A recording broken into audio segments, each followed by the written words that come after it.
परवा मी हे गुरुवारी नैवेद्यासाठी डेझर्ट बनवलं होतं. ब्रेड पासून बनणारे डेझर्ट बनवायला जितकं सोपं आहे ना, खायला तितकंच भन्नाट लागतं.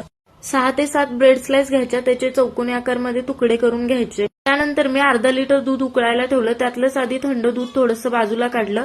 त्यामध्ये 2-3 चमचे कस्टर्ड पावडर घालून छान सगळ्या गुठळ्या फोडून घेतल्या. आता 7-8 चमचे साखर आणि उकळी आलेल्या दुधामध्ये कस्टर्ड दूध थोडं थोडं करत ओतून छान सगळं मिक्स करून घ्यायचं. 1 मिनिटभर छान हलवून घ्या आणि लगेचच गॅस बंद करा.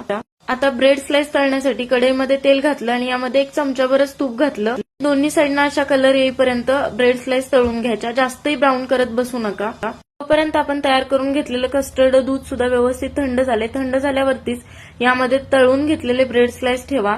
थोडेसे वरून बदामाचे काप टाकले होते, नाही टाकले तरी सुद्धा चालतील. परत कस्टर्ड दूध ओतून अर्धा ते पाऊण तास फ्रीज मध्ये ठेवून द्या. हे थोडंसं थंडच खायला छान लागतं. मी सुद्धा एकदा नक्की ट्राय करा.